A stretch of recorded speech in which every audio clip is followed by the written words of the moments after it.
মেঘলা, তোকে আজ খুব সুন্দর লাগছে বোন। তুই তো কখনো এভাবে সাজিস না, আজকে সেজেছিস, সুন্দর লাগছে। আরে তোমরা তোমরা থামবে? ওকে দেখো না, ওকে দেখেই মনে হচ্ছে যে ওর দেরি হয়ে যাচ্ছে, কিরকম ছটফট করছে, তাই না? আর আটকে রাখলে কিন্তু প্রচণ্ড রেগে যাবে, প্রচণ্ড। আচ্ছা, তোমরা ওকে কেন আটকে রেখেছে বলো তো? আমি তো জানি না, বুঝতেই পারছি না। হ্যাঁ অবশ্যই, ওকে এভাবে শুধু শুধু আটকে রাখাটা ঠিক হচ্ছে না। আমি তো আটকে রাখতে চাইছিও না। হ্যাঁ মেঘলা, অনেক হয়েছে, এবার আয়। কোথায়? আয় না। Happy birthday to you, happy birthday to you, happy birthday dear Meghla, happy birthday to you.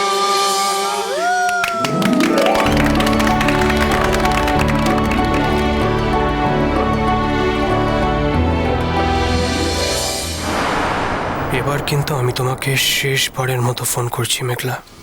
এবারেও তুমি যদি ফোনটা না ধরো তাহলে আমি সত্যি সত্যি এখান থেকে উঠে চলে যাব। আজকে সন্ধেটা এইভাবে নষ্ট করে দিও না মেঘলা। অনেক কষ্ট করে, যত্ন করে, প্ল্যান করে আজকে সন্ধেটা আমি সাজিয়েছি। তোমার জন্মদিনের প্রত্যেকটা মুহূর্ত নিজের হাতে করেছি মেঘলা। এই দিনটা তোমার কাছে হয়তো কোনো মূল্য নেই, কিন্তু আমার কাছে আছে। আর সেটা তোমাকে বোঝানোর জন্যই আজকের এই সব প্ল্যান। এই সন্ধেটা আমি শুধুমাত্র তোমার সঙ্গে কাটাতে চেয়েছি মেঘলা। এই মুহূর্তগুলোয় আমি তোমাকে আর কারোর সঙ্গে শেয়ার করতে চাইনি। চন্দনবাবু, আসি ম্যাডাম। বলছি তাহলে ওইরকম কথাই রইলো, আমি কাল সকালবেলা জানাবো উনি কেমন আছেন। পজিটিভলি। হ্যাঁ আসছি। আচ্ছা, নমস্কার। মহুয়া, হ্যাঁ কি হলো, কি বলছো বলো, কি হয়েছে? মেঘলার জন্মদিনে ফোন করেছিলে? মেঘলা? আমি মেঘলাকে ফোন করেছিলাম, কিন্তু ফোনটা ধরেনি জানো। আসলে মেয়েও তো তোমারই মতো, ও একদিকে থাকে, ওর ফোন আর একদিকে থাকে। ও আর ফোন ব্যাক করেনি? না তো, সত্যি তো রিং ব্যাক করেনি। আর আমিও দেখো কিরকম ভুলে গেছি একেবারে ফোন করতে। আসলে তোমার অসুখ করে আমি আর ওকে ফোন করতে পারিনি জানো। ওকে আর বিরক্ত করো না মহুয়া, বিরক্ত করো না। ও একটা জায়গায় গেছে, সেখানে গিয়ে ওকে মন বসাতে হবে। তুমি যদি এরকম বারবার করে ওকে ফোন করে বিরক্ত করো তাহলে কি করে হবে? বিরক্ত করো না। কি আশ্চর্য কথা বলছো তুমি, তুমি তো অদ্ভুত মানুষ। এই মেয়ে তো আমাদের, বিয়ে হয়ে গেছে বলে আমরা তার জন্মদিনে তাকে একটা উইশ করতে পারবো না? কি বলছো? না না, ওর সঙ্গে আর কোনো যোগাযোগ রাখার দরকার নেই। কি কি বলছো কি তুমি? না, বিরক্ত করো না ওকে, আর বিরক্ত করো না। সূর্য, কি হয়েছে গো? হ্যাঁ ওরকম করছো কেন? এই বলছি, মাথা ব্যথা করছে? না,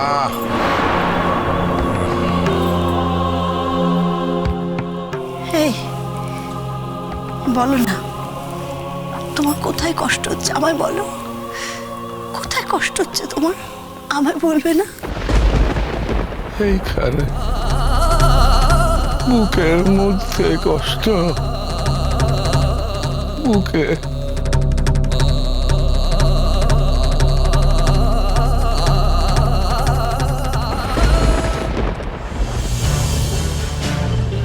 দিদি ভাই, এসব কি? শোনো, তুমি কিন্তু আমাকে কিছু বলবে না, হ্যাঁ? আমি কিন্তু এদের কাউকে কিছু বলিনি, ওরা নিজেরাই এসব করেছে। কেন রে, আমাদের বলে দিতে হবে কেন? আমরা বলছি কিছু মনে রাখতে পারি না? আর তোর বড় তেমনি মেঘলা, আর দিন পেল না, আজকে ওকে নাকি ট্রিট দিতে হবে। তাই ও আমাদের অনুষ্ঠান থেকে বাদ পড়েছে। হ্যাঁ, যেমন ও আমাদের ডাকিনি, তেমন আমরা ওই অনুষ্ঠানে ওকে রাখিনি। খুব জব্দ হয়েছে। আজকে বাড়িতে এত সুন্দর অনুষ্ঠান হচ্ছে আর সে বেচারি সব মিস করলো। করুক, আরো একা একা পার্টি করুক ও। হ্যাঁ, একা একা ডেকেছে ওকে, আমাদের তো ডাকেনি। এই মেঘলা শোনো, তোমার একটা কথা বলি, তুমি এই পার্টিটা দেখছো এখানে থাকছো, এরপর তো ওই পার্টিটাই যাবে, ফিরে এসে বলবে যে কোন পার্টিটা তোমার ভালো লেগেছে, মানে একদম তুল্য মূল্য বিচার করে বলবে, ওকে? তোমরা সবাই এত কিছু আয়োজন করেছো আমার জন্য, আমি তো ভাবতেই পারছি না। কেন কেন ভাবতে পারছিস না? হ্যাঁ, এই দেখ, তোর জন্মদিন আমরা জানতে পেরেছি, বাড়ির সবাই তো ব্যস্ত, সবাই বেরিয়ে গেছে, এই ফুল অ্যারেঞ্জমেন্টটা কিন্তু করেছে পিকলু, বুঝতে পেরেছিস? আর আমরা সবাই মিলে তোর কাছ থেকে কিভাবে সেটা লুকিয়ে রেখেছি, মানে আমাদের ক্ষমতাটা বোঝ। সে তো দেখতেই পাচ্ছি, কিন্তু মা, তোমাকে আমি যখন বিকেলবেলা বললাম বেরোবো, তুমি তো কিছু বললে না আমাকে। কেন বলবো কেন? আর বললে ওরা সবাই মিলে আমাকে ছেড়ে দিত। না এবার কেক কাটো, পিকলু শুরু কর। শুরু করতে হবে।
মেঘলা কোনো বিপদে পড়লো না তো?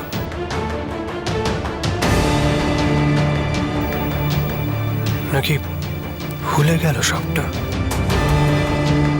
না না, বিপদে পড়ার তো কোনো কারণ নেই। আমাদের এত বছর পুরনো বিশ্বস্ত একজন ড্রাইভার মেঘলাকে তাহলে ভুলে গেল? যদি তাই হয় তাহলে ফোনটা ধরছে না কেন? এতক্ষণ ধরে বারবার ফোন করে যাচ্ছি ওকে। ঠিক আছে, যাই কারণ হোক না কেন, তোমাকে আর আসতে হবে না মেঘলা, আর আসতে হবে না। মেঘলা সাডেনলি শরীর টরীর খারাপ হলো না তো? না, এ বাবা, এই ব্যাপারটা একবারও মাথায় আসেনি। এই সময় তো মা ছাড়া আর কেউ থাকেও না বাড়িতে। মেঘলা হয়তো ঘরে একা আছে। এতক্ষণ ধরে না না, আর সময় নষ্ট করা উচিত হবে না আমার। I think I need to go.